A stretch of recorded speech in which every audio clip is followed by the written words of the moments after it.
Nagbabalik ang Teleradyo Serbisyo at Radyo sa 630. Connect at aktibong hakbang sa mga isyong panlipunan. Proyektong Connect sa hinaing ng taong bayan.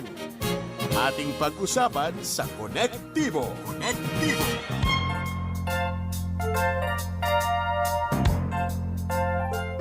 Nagbabalik pa rin po ang Connect Ka Dyan. Jing Castañeda po at Doktora Luisa, at tulad ng binanggit natin kanina, wastewater pollution ang atin pong pag-uusapan. At kung may mga nagmimerienda, aga namang merienda, pero sakaling meron mga tulad namin ni Doc na walang oras ang merienda, tuloy-tuloy merienda. Ayan, medyo pasintabi lang at baka may mga mababanggit po tayo dito, no? Kasi syempre, wastewater nga, no? At paglilinis ng ating mga Poso Negro, etc. Kaya medyo pasintabi lang, ha? O Doc, pakilala natin yung ating bisita.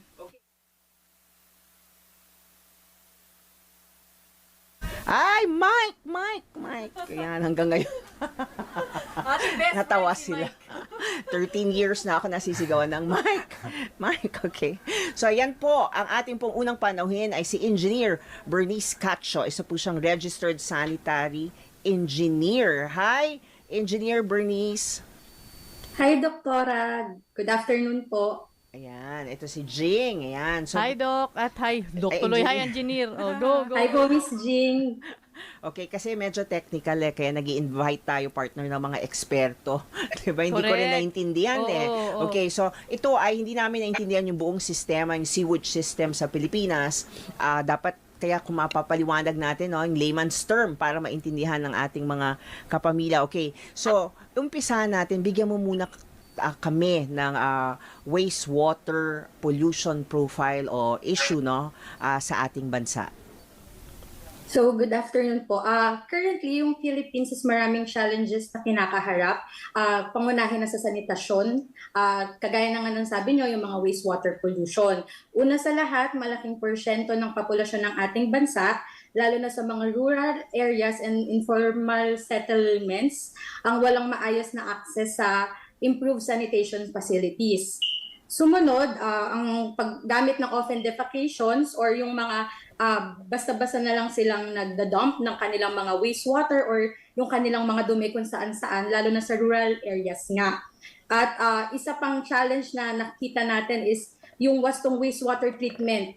Dahil nga nahihirapan ng ating mga eksperto na puntahan yung mga rural areas at maging aware sila, hindi nila didispose ng maayos. Noong November 2020, ang Department of Health, World Health Organization at UNICEF ay may report na 50.3 million Filipinos o around 10 million families ay walang access sa safe na sanitation at 24 million sa mga ito ay gumagamit ng unimproved toilets or yun nga, parang nag-septic tanks lang sila and hindi sila nakakabit sa sewer systems. Okay, Jing? Partner, tinitignan ko yung statistics, no? Kasi hindi lamang yung itong mga sabi nga natin yung sewage system, no? Kung hindi pati yung bilang ng access, no, ng mga Pilipino sa toilet, 'di ba, Engineer? Oo. Yes po. Lumalabas kasi 9 out of 10 Filipinos have access to toilets, but majority of them still use the ano ibig sabihin nito? Poor flush system, Engineer? Yung pour flush system nga po, para siyang tina-flush na lang nila basta-basta yung kanilang mga wastewater. Hindi siya nakakonect dun sa proper na dapat connection po. Okay. Ano ba yung tamang sistema, Engineer?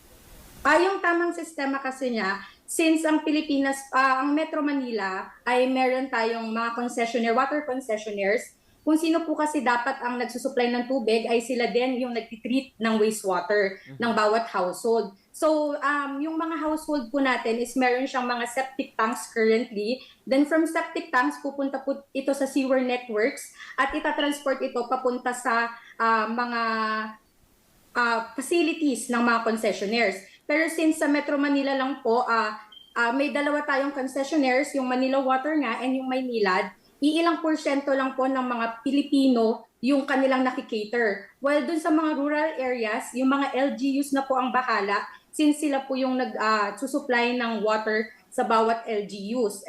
Imagine kung sa Mega Manila is dalawa lang po yung concessionaires, ilang porsyento lang. Dun sa mga liblib and wala po talagang mga water supply is nagpa-practice lang sila ng often defecations or mga septic tanks din na hindi po properly built. Okay, so itong mga, anong tawag dito, engineer? Open? Defecation. Paano yon? Basically, maghuhukay lang po sila, then dun lang nila itatapon yung mga wastewater nila. Nako, grabe naman yun. Paano yun? Hindi nga, anong pinsala ang dinudulot nun, engineer? Malaking pinsala po siya, especially sila po, kumukuha lang sila sa groundwater natin. Yung mga nasa probinsya, ganun pa rin naman po yung sistema nila dahil wala ngang mga water network. So, ang possibility po niya is makontaminate ng wastewater yung groundwater po na ginagamit nila. So yun yung binabanggit ni Doc kanina, no? Napapasok Yes, sa ating inumin. Okay, yung debuhos naman, ito yung sinasabi nga nating pour flush, no? Yung manual sanitation system. Paano yung debuhos? Talagang bubuhusan mo lang ng tubig, di ba? Yung inidoro, ganun ba yun? Yes po. Okay, and ano may pinsala namang idinudulot din ito? Same as dun din po, hindi rin siya directly na to-contain ng maayos. So pwedeng makontamina yung ating... Yes po, pwede pa rin siya mag-leak and makontaminate yung ating groundwater and other bodies of water. Okay, so hindi pala sapat, engineer, na ang DOH kasi ang target nila by this year nga dapat, no, 100% na may Yes. banyo na ang mga Pilipino, no, ang lahat ng bahay. Pero hindi pala sapat na magkaroon lang ng banyo kung hindi yung mismong sistema, no? Oo. Yes po. Tama po. Okay. At sa mga, may ano ba tayo, engineer? Meron ba tayong batas o guidelines o anumang, kasi sabi mo LGU yung nagtatayo ng ganitong sistema. So wala bang code, kung may building code? O DNR code. Oo nga. Meron po actually, base sa pag-aaral na ginawa noong 1996, 49% ng ilog sa ating bansa ay contaminated sa kadahilanan ng domestic, industrial at agricultural pollution. Ilang Mahigit percent, 50 engineer? 49% po. Naku, kalahati. 1996 pa lang po iyon. Oo. Okay, go. So, mahigit 50% na bodies of water sa ating bansa, katulad na lamang ng Pasig River, ay idineklarang biologically dead noong 1990. Then, noong 2003, yung Marikina River is dineclared din na biologically dead. So, ang mga kadahilanan na ito, pati na din ang mga sakit na nakukuha sa maruming tubig, ang isang naging malaking factor para maitalaga ng gobyerno ang RA 9275 or ang Philippine Clean Water Act. Okay. So, yung batas po na ito ang nagsusulong na hadlangan at bawasan ng mga sanhi ng polusyon sa ating bodies of water sa pamamagitan ng pagtatalaga ng water quality standards at general effluent standards. And yung DENR ang pangunahing ahensya na responsable para sa implementasyon ng pagpapatupad ng batas na ito. Kaya yung DENR po, meron silang yung bago nitong 2016 lamang, yung DAO 2016-08 or yung mas kilalang Water Quality Guidelines at General Effluent Standards. Ito po yung sinusunod para sa mga effluent standards or yung mga dapat na standards bago maitapon yung wastewater sa ating mga water bodies.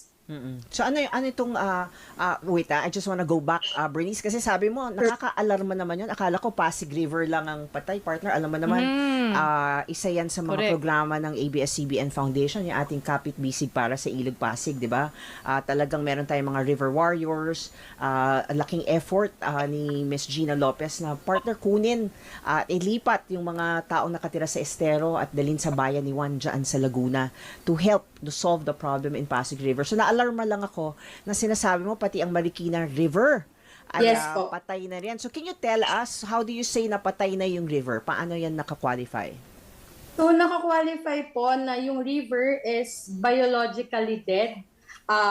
The term biologically dead kasi refers to the absence mainly of dissolved oxygens. Yun po yung kailangan ng mga living organisms sa ilalim ng tubig para sila ay mabuhay. Ngayon, kung wala po yung mga dissolved oxygens, walang mabubuhay na ecosystem sa ilalim po. Can you imagine this? Ito yung pinaka-disturbing sa akin eh. Nasa Metro Manila yan pinag-uusapan natin, partner. Pasig River at itong Marikina within reach, 'di ba? So can you imagine, namamatay siya, tama ba, engineer? Dahil sa mga domestic wastewater, sa Yes po. industrial. So parang walang protection, 'di ba, partner? Na tuloy-tuloy na lang yung pagtatapon ng ito na nga yung wastewater nakakarating sa ating rivers at pinapatay ito, 'di ba? So ito po ay nakakalungkot. Okay, so can you explain, engineer, anong mga substances ba? Kanina sabi mo, you mentioned yung bagong guideline ng DNR para siguraduhin na yung mga existing septic tanks. Oh, let's talk about that. Kasi sa Metro Manila, partner, 'di ba? At least merong treatment na ginagawa. Enough na ba ang itong setup natin ngayon? Bakit namamatay pa rin yung river? Actually po kasi hindi totally buong Metro Manila or dito lang sa Metro Manila is connected nga sa sewer system. Yun po yung nagiging malaking factor na diretso na sila nagtatapon sa bodies of water. Kaya kahit meron po tayo ng mga concessionaires, hindi po lahat nakikater nila and nadadump pa rin sa ating water bodies yung mga wastewater na untreated. O yun nga yung magiging, yung binanggit mo, engineer, na patay na yung mga ilog. Pero hanggang ngayon ba, di ba meron namang nare-revive na areas? Yes po, may as of today po may mga na-revive na areas katulad na lamang po ng Pasig River. Malaki na yung naging improvement niya since dineclare siya na biologically dead last 1990. Dahil sa tulong na nga rin po ng Kapit-Bisig para sa Ilog Pasig na napakalaking factor para ma-revive pa ulit yung Pasig River. Okay, so pero syempre gumastos tayo sa pagbuhay, di dapat di natin pinatay sa first place. Oo nga. Oo. So, Bernice, explain mo yan, di mo ako nasagot. Paano ba yung existing, kasi that's what I'm wondering Di ba meron tayong existing system sa Metro Manila? May septic tank, may treatment. Enough na ba itong system natin sa Pilipinas? Bakit Okay, go. Hindi po siya enough dahil nga po yung sa mga household, directly sila, pati yung sa mga informal settlements. So yung septic tank po kasi, hindi niya totally natitreat yung ating mga wastewater. Nagiging containment lang po siya bago pumunta dapat doon sa sewer network and i-transport papunta sa mga sewage system facilities ng bawat concessionaires po. So dahil septic tank pa lang ay kulang na. So umpisang-umpisa pa lang problematic na tayo. Yes po.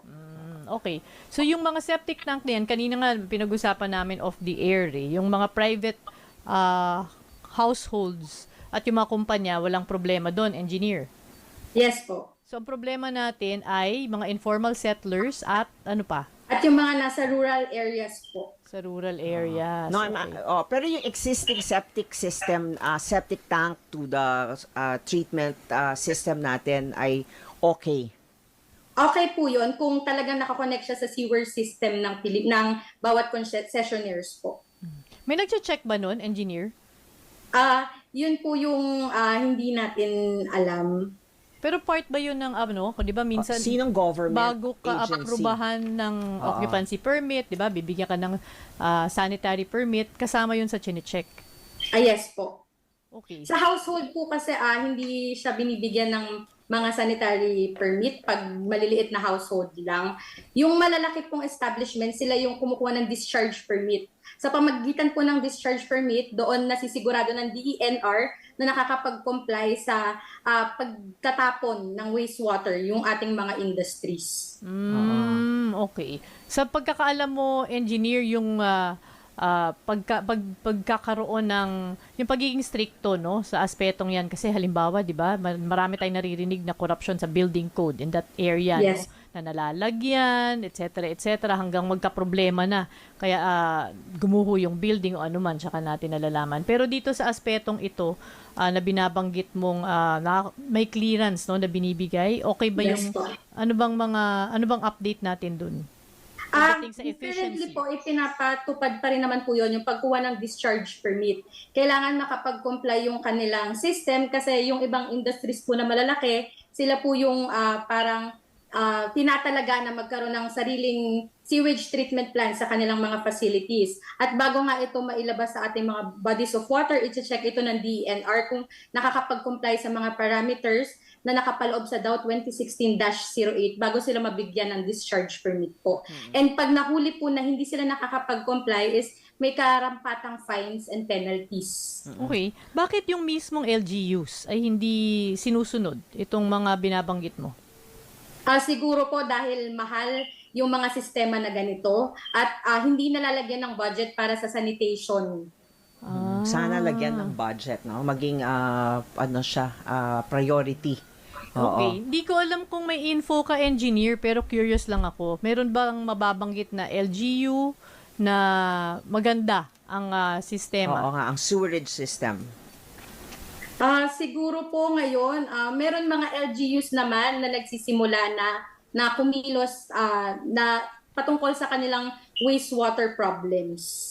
Hindi ko pa lang po sure based sa studies kaya hindi rin ako makapagsabi directly kung sino-sino po ito. So, Doc, imbis na lagay ng LGU yung budget sa sewerage basketball system, court, hindi, di ba, doon nga nilalagay sa basketball court. Correct. Or, to be fair, kung kunyari, nung COVID, siguro doon nila binilagay sa vaccines, Yeah. di ba, or Yeah. health But I think needs, they should, no? They should, So, yung priorities talaga, kailangan ayusin. Doc, go ahead. Oo. Bernice, pwede mong sabihin sa atin, so ano yung system na ngayon, yung buong, sabi mo kasi diretso, may improvement na dapat bang gawin para, in other words, anong suggestion mo para mas maganda ang sewerage system sa Pilipinas? Ang magiging suggestion ko po is i-check yung ating mga sewer networks, papunta nga po dun sa ating mga concessionaires. Also, yung mga LGUs sa mga rural areas is talagang bigyan po ng budget ang ating wastewater problems. Kasi yun po yung nakikita kong magiging magandang mga proyekto, lalo't mag-election po, Okay. Tapos, maghanap pa rin po ng mga continuous technology para ma-address din yung ating wastewater problems sa bansa. Oo. Engineer, okay lang kasi kaya medyo limited ang aming mga questions. Ito ay very, ang tawag dito, technical. Yes. So, ikaw ay aming engineer. Pwedeng ipaliwanag mo lang, o sige, kunyari, ang tubig galing sa toilet bowl, o pagka-flush ko, saan ito pumupunta? Pagka-flush po natin, usually sa isang household, meron nga pong septic tanks. Pagka-flush po natin, pupunta po siya sa septic tanks and then parang magiging holding tank po yung septic tanks na yung solid part is bababa while yung liquid part, yun po yung pupunta sa mga sewer networks. And then saka po siya matatransport papunta dun sa mga STPs ng concessionaires po. Oo, pero yung ang tawag na kanya tinatanong sa akin, Poso Negro. Yung Poso Negro, ano yun? So, yung iba may system, tama ka, no? Pumupunta dun sa sewerage treatment plant, tama ba yan? SCP. Yes, Okay. po. So, doon ay tinitreat yung wastewater. Yes, dito po. yung may mga system. Okay, pero yung sa Poso Negro, naririnig natin yan, sorry to say, yung ano yan, Malabanan. Malabanan. Ano ba yun? Yes. Paano ba yun? Yung malabanan po kasi, yung septic tanks natin, kahit po na nakakonect siya sa sewer systems ng bansa, ay kailangan pa rin po natin siyang ipa-dislodge kasi nga yung solid parts na iiwan po dun sa ating mga septic tanks. So pinapa-discharge po siya, tinatransport siya. Yung concessionaires natin, nag-transport din po ng mga sludge papunta rin po sa kanilang septage treatment facilities naman. And si Malabanan din po, meron din silang services na ginagawang ganun. Okay. So, can you tell us anong kakulangan ng existing nitong system na ito? Yung kakulangan po nito is since yung septic tank nga po, hindi natin sigurado kung nakakonect sa sewer systems, yung iba po, diretso ng natatapon. And yung treatment, hindi po siya enough para pumasa dun sa standards na sinet po ng DENR. Ngayon, yun yung sinasabi Opo. mong bagong standards ng DENR. Yes po. Oo. Can you tell us about that new standards of DENR? Ano yung binabantayan nila? Yung binabantayan po kasi ng DENRs is yung iba't ibang parameters like the BOD or biological oxygen demand, COD, chemical oxygen demand, ammonia, phosphorus, nitrate, and yung mga coliforms po. Oo. So, sa pagkakaintindi ko ay yan yung mga bagay na ayaw ng DNR pumunta sa ating rivers, tama? Yes. Tama. Yes po. Oo. So yung existing system natin ngayon ay hindi niya kaya na Hindi. ano to, ang tawag doon, prevent o ma-treat ito bang mga Hindi nabanggit po. mo? Hindi kaya Hindi po ng niya kaya yan. hindi kaya ng ating existing system ma-treat itong mga gustong ayaw ng DNR kasi nakaka-harm siya sa environment. Apo. Oo. Can you tell us ano bang bakit ayaw nila to? Anong effect nito sa environment at sa ating kalusugan? Hindi lang po kasi siya sa environment may effect bukod sa magiging polluted ng ating mga water bodies, nagiging sanhi rin siya para maging biologically dead ang ating water bodies. Pag nasosobrahan na po yung nutrients na pumupunta sa mga water bodies. Also, meron din po siya malaking health effects sa atin. Pag nakainom po tayo ng contaminated na water, kagaya nga po nung binanggit nyo nung introduction, meron mga gastrointestinal diseases na nakukuha po, yung mga waterborne diseases. Okay. So, would you know, Engineer Bernice, kung ilan ang ilang porsyento sa Pilipinas ang may proper sewage system at ilan ang wala?